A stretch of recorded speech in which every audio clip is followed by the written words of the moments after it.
میرے نگران وزیر اعظم نے اگر فلسطین کے حوالے سے کوئی مذمتی بیان نہیں دیا تو اس کی مصروفیت کو دیکھیے، وہ مسلسل پچھلے کئی مہینوں سے ہماری نگرانی کرنے میں لگا ہوا ہے۔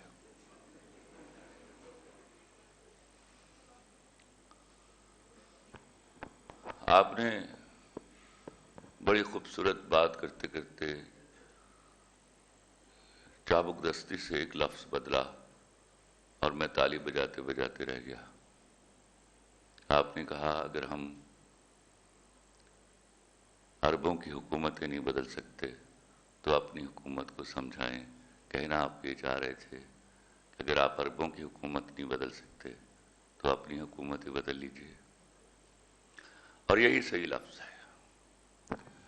میں آپ سے عرض کروں، میں فلسطین کے کرب کے تاریخی حوالوں پہ نہیں جاؤں گا کیونکہ یہ دونوں مجھ سے بڑے آدمی ہیں اور ان کا علم بھی اس حوالے سے بہت زیادہ ہے، لیکن میں آپ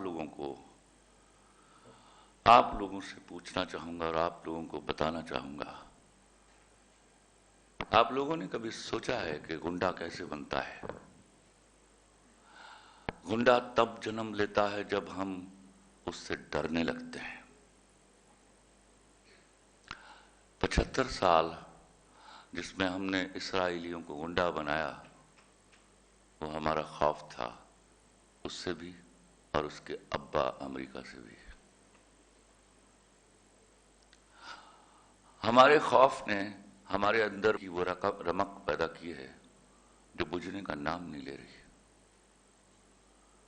مجھے اور آپ کو جب ان دلاسوں پر رکھا جائے گا کہ اگر خدا نہ خواستہ ہم نے منہ بھر کر امریکہ کے خلاف کوئی بات کر دی تو ہماری امداد روک لی جائے گی، تو جب آپ نے امدادوں پر زندگیاں گزارنی ہیں تو آپ کو نہ احتجاج کا حق ہے، نہ کسی کو دل میں برا کہنے کا حق ہے، نہ آپ کو کوئی برائی ہاتھ سے روکنے کا حق ہے۔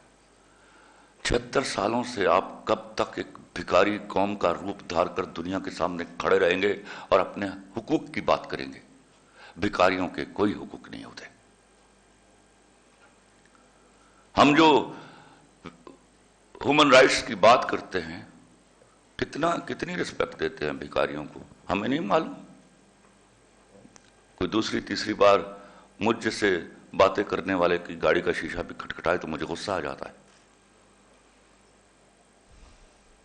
اور آپ تو مسلسل 76 سالوں سے ان کا شیشہ کھٹکھٹا رہے ہیں۔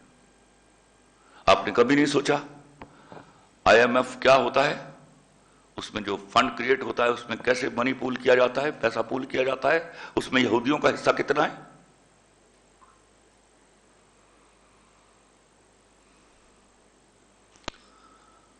یاد رکھیے گا، ایک بہت بڑی ٹرک کی بتی آپ کو دکھائی جاتی ہے، 5th جنریشن وار اور ہائیبرڈ وار۔ خدا کی قسم، گولی کا دیا ہوا زخم گالی سے نہیں بھرتا، واپس گولی مارنی پڑتی ہے، اور برابر کی گولی مارنے کے لیے آپ کو وہ والی گولی ایجاد کرنا پڑے گی۔ آپ جو 76 سالوں سے ہاتھ پر ہاتھ دھرے دنیا میں ہونے والی ایجادات کا انتظار کر رہے ہیں۔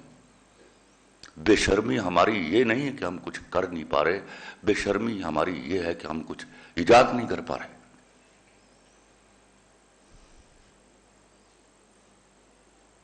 ایک بڑی ایجاد آپ کو طاقت کے اس پیڈسٹل پر کھڑا کر دیتی ہے جہاں لوگ آپ کے سامنے احتجاج کریں گے، آپ لوگوں کے سامنے احتجاج نہیں کریں گے، لیکن کیونکہ آپ نے پھکی سے انگریزی سیکھنی ہے، پھکی سے انگریزی پڑھنی ہے، اور آپ آج مجھے بتائیے سب کے سب بیٹھ کے اور کھڑے ہو کے یہاں کہ کتنی کتابیں ہیں جو آپ اپنے مصنفین کی پڑھتے ہیں یہاں؟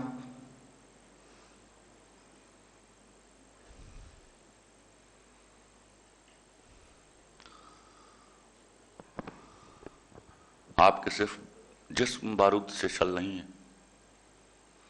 آپ کے ذہن بھی بارود سے شل ہے۔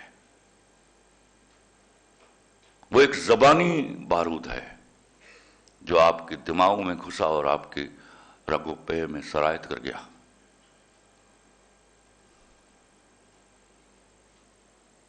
ایک خالی خولی زبان کو آپ نے سر پر اس طرح سوار کیا ہوا ہے کہ آپ کے اندر بغیرتی کی بیماری کا وجود ہی ختم نہیں ہوتا.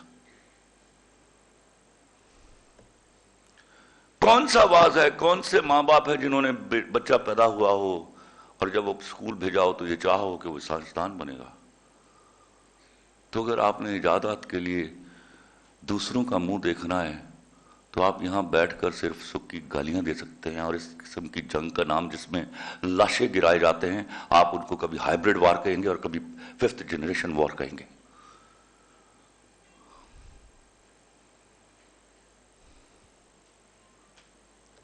یاد رکھیے گا میری بات، میں کب تک جیوں گا لیکن ایک بات آپ کو میرے مرنے کے بعد بھی یاد آیا کرے گی.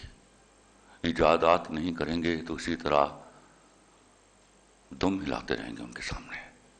تو آپ کے لیے، فلسطین کے لیے، کشمیر کے لیے راہ نجات سوائے طاقت کے کچھ نہیں ہے، ورنہ آپ اسی طرح دوائیاں بھرتے رہیں گے، آپ اسی طرح امدادوں کے کیمپ بھرتے رہیں گے اور وہ وہاں پہنچاتے رہیں گے. زخم ہمارے بدنوں پر کیوں لگتے ہیں؟ شہادتیں ہماری کیوں ہوتی ہیں؟ کوئی ہمارے سامنے بھی تو آ کے احتجاج کرے. آپ اس لمحے تک کیوں نہیں پہنچتے؟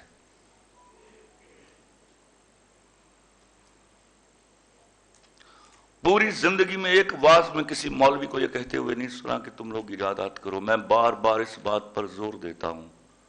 آج وہاں بیٹھے ہوئے بڑے بڑے، روز تم لوگ گھنٹوں اپنے سیل فونوں کی کارکردگیوں کے بارے میں بات کرتے ہوں، آپ سے ٹیکنالوجی چھین لے تو آپ دھرے کے دھرے رہ جاتے ہیں جیسے کہیں 4-5 ہزار سال پہلے کی دنیا میں ہو. یہ اوقات ہے ہماری، بھکاریوں کی یہی اوقات ہوا کرتی ہے.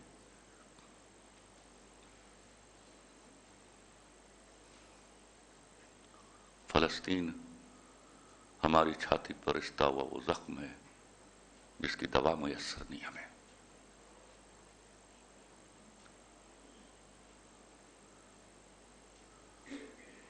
اور میں تو اس بات سے ڈرتا ہوں کہ آپ ان سے لڑنے کے لیے بھی انہیں سے اسلحہ خریدتے ہیں،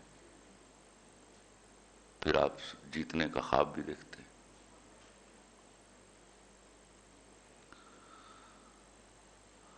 آپ کا مقصد حیات اگر طاقت نہیں ہوگا تو یاد رکھیے گا کمزوروں کے لیے امدادیں ہوا کرتی ہیں، بھیک ہوا کرتی ہے، انصاف نہیں ہوا کرتا.